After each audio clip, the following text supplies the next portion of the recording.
Hey, guess who this is, folks? It's Rusty. That's who it is.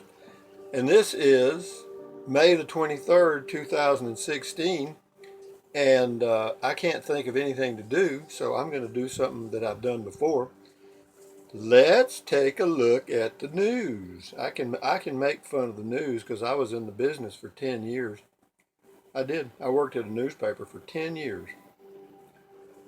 Wasn't a very. It was a about 60,000 circulation daily newspaper. Had about 250 employees. And anyway, so I know a little bit about what these guys do. Okay, here we go. U.S. lifts Vietnam arms embargo. The reason is our armament companies wants to sell a bunch of shit to them. And that's the end of that. Bernie Sanders' new fight. Bernie Sanders is going to try to become president. In fact, what I hope he does is run as a third party candidate because that would just about ensure that Trump would win. There's something about that. Woman trying to prove vegans, or what are vegetarians, can do anything, dies on Mount Everest. Okay, well, what she proved is that a woman vegan cannot climb Mount Everest without dying. Very good, lady. Very good. That's terrible, isn't it? You know, why do people want to climb that damn thing anyway? Good God. You know, I mean, you gotta be. What happens is you got a lot of money, a lot of time, and you think, I know what I'll do. I'll go climb Mount Everest. Well, guess what? You know, it's like crossing the ocean in a raft. Not as easy as it sounds. Okay, electric vehicles are coming. Ford recalls 48,700 EcoSport SUVs. All right. Here's one. Rich people have access to high-speed internet, and many poor don't. No shit. Rich people have things that poor people don't. Now, isn't that I would never have guessed that. Would you? Gosh, amazing. You mean poor people don't have the same things that rich people do? Damn it. What has happened? Toyota's making an iBot, a stair climbing wheelchair. Boy, no, there's a big demand for that. I mean, there are billions of people that want a stair climbing wheelchair. Whoa, it's pitiful, isn't it? Uh, okay. Suicide attacks hit two Syrian cities. Let's see what old Donald Trump's doing. Here we go, right here. See what my Trumpster's up to. Why Donald Trump could grab some Bernie voters. Just reach out there and grab them. You know, they use words like grab, cruise is the victory, faces big hurdles. You know, the headlines has got to catch your eye. The headlines and newspapers are sound bites on the television media. Okay, same thing. Got to get you. Got to get you. Obama braces for Donald Trump questions from world leaders. He braces for it. How did he ever become president in the first place? God. Well, Bush Jr. wasn't much better. Donald Trump has millions in Apple stock despite calling for its boycott. Okay. Donald Trump denies climate change. I do too. Man made climate change does not exist, folks. 32,000 scientists, 10,000 of them with PhDs, have signed a petition saying that man made global climate change does not and could not exist. Okay? So, but you don't get that. You don't get that here. You're not going to get that in the media. Why? Because a story like climate change has legs. In other words, you can run that story for 15 years and make a lot of money off of it. And what you want to tell people is, uh, it's going to kill you. Well, what they don't tell you on the other side is, they don't tell you the other side. The other side is that means that nuclear power plants that were going to be built to provide energy in some of these poor countries ain't going to be built. That's it. They're out. Coal-fired plants that could have been built, they're gone. And now they're after big oil. And, come on. These developing countries, you're going to indirectly cost them their lives.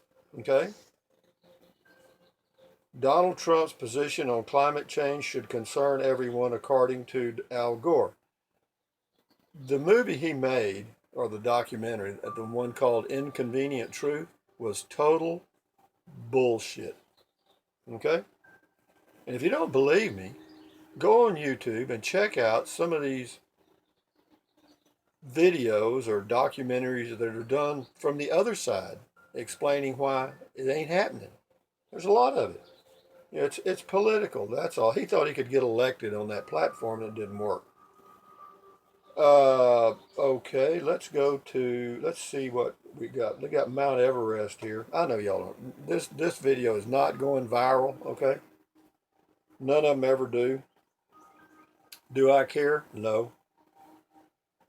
Boy, I don't know how many people. But they got, why would anybody, how high is Mount Everest? Huh? Let me find out. How many feet high is Mount Everest? What do you think? I'm going to say, what is it? 28,000 feet? How high is Mount Everest? Right there. 29,029 feet. So you don't want to climb, what is that, nearly 6 miles, 5.5 miles? Straight up. You don't want to do it. Now, Jack and the Beanstalk could do it and go up there and stand on clouds. I saw it, and I believe that shit. I mean, I believe in Jack and the Beanstalk, and I believe in Humpty Dumpty. I believe all that shit, but I don't believe that a man should try to climb Mount Everest. Look at the crap I grew up with. Jack and the Beanstalk, Humpty Dumpty, Alice in Wonderland, a drug addict, basically. And what else? A lot of stuff. Wizard of Oz wasn't bad. We're not in Kansas anymore, Toto. 29,029 feet. That is amazing, folks. Did you realize there's airplanes that can't fly 29,000 feet? I got my IFR, no, VFR, not IFR, VFR, Visual Flight Reference flying license, God, 25 years ago. I don't fly anymore. I did for a little while. I did. Visual Flight Reference, yeah. Even though I could do instruments, they put you under the hood when you get your VFR license. They put a little hood over your head, and you got all you can see is the instruments. And you have to begin to rely on the instruments. Even though the airplane feels like it's this way, the instrument's telling you it's straight and level. You got to rely on that instrument. I was a little shaky on that, because if I thought the airplane was this way, that's the way the goddamn airplane was. And if I thought it was like this, it's the way it was in the air. That's all I needed. But anyway, I didn't fly much. I did a few times. I soloed and did all that crap, and they tear your shirt off, or part of your shirt. And it was fun. It was fun. But let me tell you what, flying around an airplane is expensive. The one I flew around in a Piper Tomahawk, little two-seater, and you could get up to 10,000 feet. Every now and then you could go punch holes in the clouds, which I didn't do. I thought it was stupid. I went flying with a guy one time. He said, "Let's go punch some holes in the clouds." No. You don't want to punch holes in clouds, because some of those clouds contain some winds that will turn that Tomahawk right upside down. And anyway, and that's another thing. Whenever you're flying in a small aircraft, whenever one of the things you have to do to get your license or to get certified or whatever they call it, you have to land at a controlled airport. All right. So my controlled airport that I had to land and take off at was Houston Hobby in Houston, Texas. And I didn't have to, but it was the closest one from Victoria, Texas. That's where I was. And I got to tell you, folks, that ain't no crap. there I was flying along, and then you get the radio controller, air traffic controller, time at the. That's the way it sounds. Okay, I didn't know what the hell he was saying. I said, slow down, man. I said, look, I'm just trying to land here. I just want to do a touch and go. I'm out of here. I don't even want to be here, but I got to do this. So anyway, yeah, you can't understand it. But anyway, he did. He slowed down. He realized that I was a new guy. And, he said, take, runway, 1-2 north or whatever the shit it was. All the runways line up with positions on the compass. And so, and let me tell you what else you can't do in a small aircraft. They got things on it, these big, like if you come in behind a 747 or a 727, he lands in front of you or takes off in front of you, either way. They have these things that the wings are putting off. They're called wingtip vortices. And a wingtip vortice is like a giant wave in the air, all right? And if you're in a small aircraft, like I was, a little single engine, 2-seater Piper Tomahawk, and you hit one of those vortices coming off those giant wings, guess what'll happen to your little aircraft? Floop! It'll flip it right upside down. Okay, and if you're not a really good pilot, you're not going to be able to flip it right back. And I was not a really good pilot, even though I never did. I landed in some crosswinds sometime that when I got out of the aircraft, I still had the wheel in my hand. No, I'm just kidding. But no shit, man. I'm telling you, landing a single engine aircraft, I don't know how I got off on that. See, that's what I mean. These videos go anywhere. So you just learned about, you had to do touch and goes. And the airport I did my flying lessons and training at was in Victoria, Texas. It was not a controlled airport. Every now and then they had somebody there, not much. And but what happened was that airport, there was a naval military air base in Beeville, Texas, which is about 60 miles away. And what they would do, they had a training base there that used these T3 trainers, jets, and they would come to Victoria and do touch and goes on the runways there.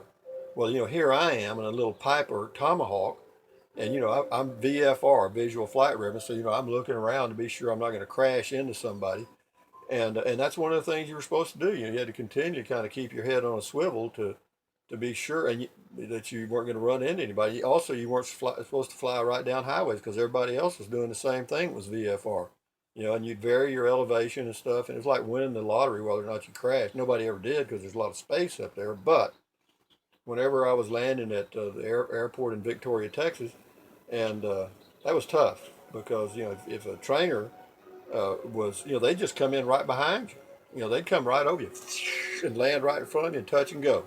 Scare the goddamn crap out of you.